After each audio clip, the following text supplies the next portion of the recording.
This is a spoiler warning. In this show, we'll be discussing The Magician's Apprentice. If you've not yet seen episode 1 of series 9, what are you waiting for? Go watch it, then come back here. All done that? Good. This is The Fan Show.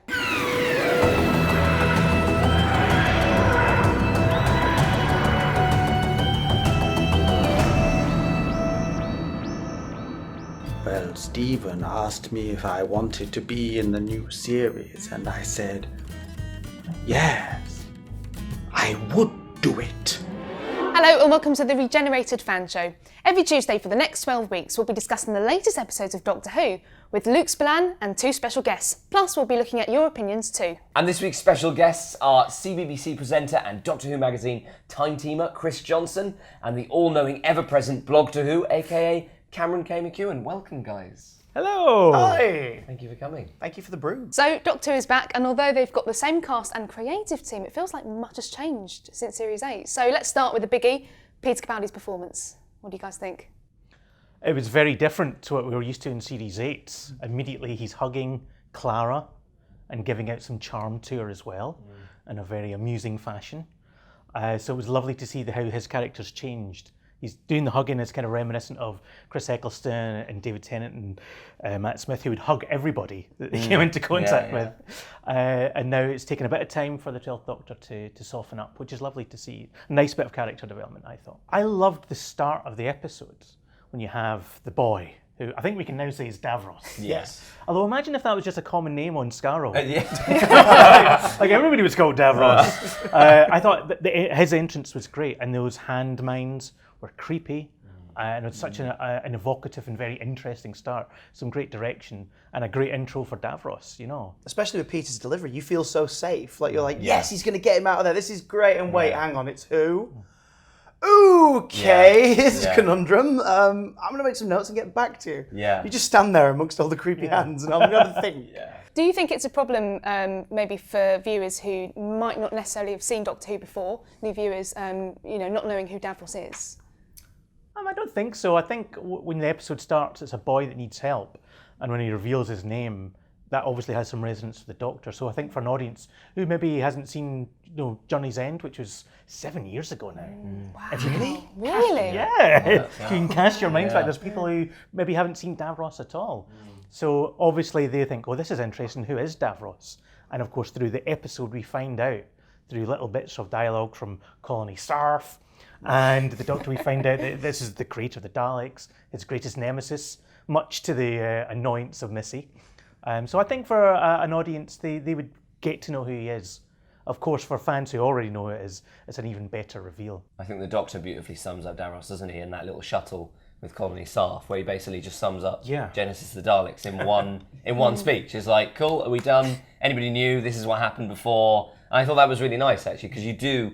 So somebody did mention to me over the weekend, what if you don't get the significance of Davros? But it is all there, Tom Baker's original line where he even refers to it being an evil dictator, and that line maybe wasn't so much Davros previously in Genesis, but here, you're like, okay, cool, we get who Davros is. He is this evil dictator who created the Daleks. I mean, it does have a lot of fan stuff in it. Missy, the Master, the sort of references to the last end of the last season, Dark Water and Death in Heaven, the kind of nasty joke from Missy about Danny Pink. She says, is your boyfriend still dead? That was horrible. Yeah. But I thought that was great from Stephen Moffat, the lead writer. It's a great way to reintroduce a character without softening them. Because I think that happens in Doctor Who a lot is characters come back, evil characters come back, and they're not as evil. So what Stephen's done here is, we think Missy's a bit, tra-la-la, a bit Mary Poppins. No, she kills people, she says nasty things, she's not nice, even though we might think she's a bit happier. She's not, she's properly mean. Okay, so shall we discuss some fan opinions of Missy? We've had a few people tweet in. Jan Snyder says, I think Missy couldn't really shine in Series 8. This episode is exactly what the character needed. Love her now. Well, last year she was part of a mystery, wasn't she? She had to kind of hold back a little bit. Yeah, I didn't. But so she was sort of contained and had to, build up as part of the storyline. This year, she's literally in the adventure. She's running around with them. Yeah. So it's just a bigger sandbox for Michelle Gomez to play in. And I like the way she's helping the Doctor and helping Clara, although I think she has an agenda of her own. Well, Julian Bleach is back as Davros, and he's sort of changed his performance slightly. What do you guys think? Yeah, I mean, in Journey's End and Stolen Earth, he was the kind of maniacal but brilliant scientist. And now he's ill. He's dying, apparently. Can we trust him? I don't think so. I love the fact that the way he shot these cables and stuff. We never really get a full shot of Davros. And I love the way he kind of sits there in his chair, kind of wobbling side and forth, going, I'm not very well, and all this. And he seems, I wouldn't say repentant, but he seems like a calmer man.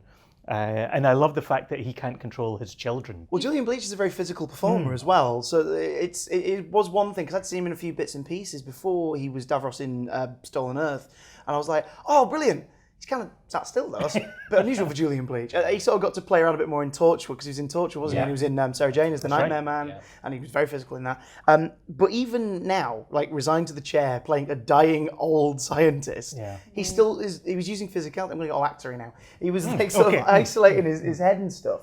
So you feel that Davros is unwell, he's doing that. But then when he moved his hand, you just saw the full weight of his head. And it's just these little things that made me go, he's loving this. Yeah. He's read the script and gone, I know what I'm going to do. Yeah. There are even moments where his hand is covering his mouth. And as a director, you might actually be like, well, that's maybe quite jarring on. But it actually, it works, so you can't even see him speak. You're so beautifully, everything is held back. And you get this feeling that we're going to see more and more going into next week's episode. And I just think Julian Bleach is, for me, and I'm going to say it, he is the best Davros since Michael Wisher. I think that's the thing when you have a Doctor Who villain who's believable and real, despite the way he looks so alien and horrible. If it's a real performance, then it sells, and it really chills, I think, as well. And I like the fact that Davros has rented out some Doctor Who DVDs. Yes. No, here are your best bits, Doctor, with me. Lovely little, he's got his little round screens. He's been watching reruns of Doctor Who for the last 7 years. He's clearly been enjoying it. When I meet him again, we're going to have a talk about these episodes. TV Max has tweeted in saying, today's episode will be remembered as one of the best season openings. Now, obviously, we started on a two-parter. We've not had that in ages. 4 years? Possible astronaut. So, Which Stephen did a similar thing there. Yeah. The Impossible Astronaut starts with lots of epic and crazy things happening. The Doctor dying, for example. We get a similar thing here. He's going to die, apparently, with his confession dial.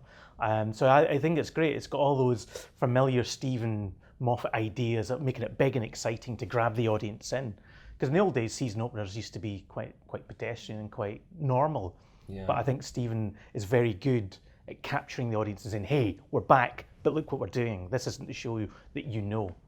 You certainly have to sit up and pay attention, I think, to this series opener too. I think the casual viewer is going to be bombarded with a lot of things, which might be off-putting to some, but to be honest, there's that much on show. I think if this was somebody's first episode, they'd be like, I want to know what that is. What was that? And why was that? And who's this person? I'm going to watch next week, find out. So two-parters, you mentioned two-parters. Obviously, this series is full of them. It's quite a new idea as well, just having not just one or two-parters, but pretty much the whole series is made up of two-parters. So what do you guys think about that? It's like a hybrid of new and old, isn't it? It's going back to, because obviously the original run of the show was serials, and the modern run of the show has not been serials with occasional two-parters. So it's kind of nice to know that there's that thread going on in a way. Everything's going to be joined in, and cliffhangers are back, man. Can't argue with a good cliffhanger. So much happened in that last episode, so... Plus, it means 2 episodes of Julian Bleach, and that's never a bad thing, in my opinion. Exactly, yeah. We get to see more of those beautiful special effects as well. I agree. The Colony Sarf character in particular, when his face or her face or its face did the snake movement, that was amazing. Because people were really they're like, who is this guy? Why is he like that? I think he was nicknamed Meat Stick. And lots of people were asking why he had so many elastic bands around his face. But well, some people even thought he might be Davros or something like that. He looked like Julian Bleach, didn't he? He had quite a look about him. But I was sat with my girlfriend and my best friend, and we're watching the episode, and when his face started turning, that was actually a bigger reaction than Davros at the beginning, which was quite shocking. They just both went, oh my God! And when you see that 60s Dalek come out on the planet and behind Clara and Missy, I recommend watching that in black and white. Because you can actually, I'm sure some fan is going to edit William Hartnell just on the cliff face behind going, let's go to the city. Come here, boy. Because it just works so beautifully. It really ties in all the Dalek stories, like having old Skaro there, which looked amazing. It had like that old 60s look, but kind of a modernised feel about it. And then when you see inside all the Daleks, But why was the Dalek Emperor on what can only be referred to as a coffee table? What is he Yes. doing on What's the coffee the deal table? with The that biggest guy? question. I was changing a bulb. You caught me off guard. Well, let's talk about the 3 lead performances, starting off with Peter Capaldi as the Doctor. Huger, bigger, maybe better than Massive ever before. Massive error. We've had loads of tweets in talking about Peter's performance. Ryan Jones says, a lot going on, but I had fun. Also, Capaldi on a tank with a guitar is the coolest thing ever. And Jared Lyman says, the Doctor playing a guitar? Epic. Pretty epic, actually. It was, I mean, if you're going to make an entrance, may as well do it on a tank in a medieval village, shredding an electric guitar, sort of looking like a cosmic hobo again. Yeah, it was great. And the Doctor playing guitar, of course, we know Peter Capaldi, or maybe you don't know, but he is a guitarist and was in a punk band in his young days back in the late 70s. So it's lovely to see him bring the guitar in, because I think he actually mentioned in interviews in the past that he would love to have like guitars and stuff. And we just wonder how long the musical episodes will be away. His choice of song, he played Pretty Women Yeah. for Roy Orbison. Who do you think that was for? Was it for Clara or Missy? Oh, I would definitely say it was for both. Yeah. For both, they're both gorgeous women.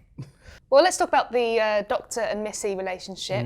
Sort of shifted slightly, maybe progressed slightly from Series 8. Yeah, there's an interesting point that happens in, I think it's Death in Heaven, where the Doctor talks about his relationship with the Master. He says, there was a young friend of mine I used to run with, and we were friends, and we thought we liked the same things, and then they went their separate ways. So I think now we're really seeing that, the fact that they were friends, but their friendship is a very Time Lord friendship.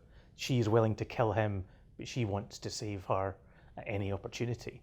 And I love the conversation she has with Clara, where she sort of says to her, you know, keep your human relationship ideals to yourself. Don't implant them on ours. They have a majestic and unknowable kind of relationship, which we really get to see, I think, here. I think it's fantastic, the Doctor and the Master's relationship, that we've always seen this.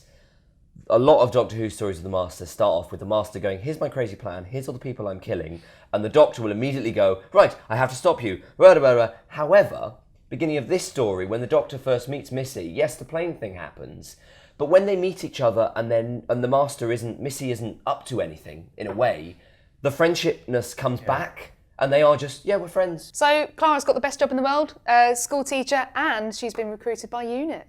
Yeah, and she seems to be smarter than everybody in units. Yeah. She just comes in, and within 2 seconds, she spotted what's going on and said, right, this is it. Somebody wants her attention. Yeah. Miss Oswald, we can't get this jar open. It's like she's on speed dial. Change I'll the be there in a algorithm. second. Sorry, kids. How has she still got that job at the school? I love the fact she was like in charge of unit as soon as she went in. Not only was she the cleverest person in the room, she was in charge saying, we can't contact the Doctor. He'll bleat and go Scottish. But she was already in charge, and she was the most important person. Yeah. And then, of course, that brilliant meeting with Missy over in, was it Spain? Was it Spain they were in? Did it actually say? I don't think they actually said. We know it was filmed at Tenerife, wasn't it? But she's just, I'm somewhere hot. Missy doesn't know. She doesn't care. And Missy was literally giving Clara some shade. Yes. Yes. Yeah, I loved seeing those girls together because Clara hates Missy. Yeah. But she knows she's got to deal with her. Yeah. It was a really good tete-a-tete. Well, some people are saying that this is the Clara show, Clara Who. Clara's taking over. What do you guys think? It's always been about the companions. You know, Rose was such a strong companion. Donna Noble, Amy Pond, they were all great characters, and they were also great for telling stories because they could tell different kind of stories with those characters. And sometimes they were at the forefront of it, which I think is great. Well, if it weren't for Rose in Rose, we wouldn't be here now. Like, if it weren't for her swinging over, kicking some anti-plastic, you know. Like, Anti-plastic. Anti-plastic. Well, she's had to step up because a lot of people have forgotten as well. The Doctor asked her to in Deep Breath. Like, old 11 gives her a ring. It's just like, look, that guy there is going to be really frightened and things are different now and he's going to be really off. Look after him. Make sure he's fine. That was really sad the way you said old 11. Old 11. Withered old 11. With his youthful old face. Well, we might as well jump ahead to that cliffhanger. What do you think? You had a really interesting theory. Yeah, I thought it was interesting because, I mean, like we were saying, Missy and Clara exterminated in the first episode. We also know that Jenna's leaving this series. I thought it would be interesting and very kind of Steven to play with it, that what we're seeing at the moment could potentially be the finale. That could be it. That could be the way Clara goes. We might be about to backstep. The cliffhanger was, the Doctor going back. I think potentially there's some timey-wimey stuff there, whether that was the end of Clara. We know Jenna's leaving, so I don't know. There's a bit of a theory there that I have, but it'd be interesting to see how it plays out next week. Well, Jenna did say she was leaving at some point. Exactly, yeah. In the series. It's not been stated exactly where, so that's a fascinating theory. Yeah. Imagine leaving before you actually leave. Yeah. I'll leave here and then I'll stick around for a little bit. Yeah. But technically I'm still left there, so it's all cool. But if there's any show that's going to do that, it's Doctor Who's going to do it. So this story did kind of feel like part one of a finale. Oh, in a way, absolutely. just because of how high the stakes were, and obviously there was a lot of fan favorite characters and interactions that were there. It was also like, oh, we're getting all these treats. Yeah. What's the catch? Yeah. Maybe this is it. Maybe that's why. For every Karen Shadow architect, we get someone killed. For example, at the end. It's like, you wanted your dude, you've got it, but someone has to die. It's funny. I think a lot of people on Twitter were saying they can't really be dead, can they? I mean, they wouldn't kill people at the start of the season. Yeah. Surely. A lot of people playing on that and then going, well, yeah, that was it. They've died. That's it. Well, the trailers for next week, they're not in it. So no Clara, no Missy. Maybe they're dead. Well, I guess we'll find out the answer to that next week. Well, thank you so much, guys, for talking to us. My pleasure. And feel free to carry on the discussion in the comments below. We'll be chipping in as well. Next week, we'll be joined by comedian Beck Hill and Doctor Who magazine editor Tom Spilsbury, where we'll hopefully be discovering what Davros is planning in The Witch's Familiar. And don't forget to tweet us what you thought of the episode at DW The Fan Show. Also, there's just time to mention that our game Doctor Who Legacy will be adding new characters as the series goes on. This week, players can add Ohila from the Sisterhood of Khan, so they can fight the evil colony staff. But for now, we'll leave you with the trailer for the next episode. Is the Doctor ready to be a god? Bye! Imagine to hold in your hand the heartbeat of every darling. Genocide in a moment. So many racks with a single knife. Are you ready to be a god?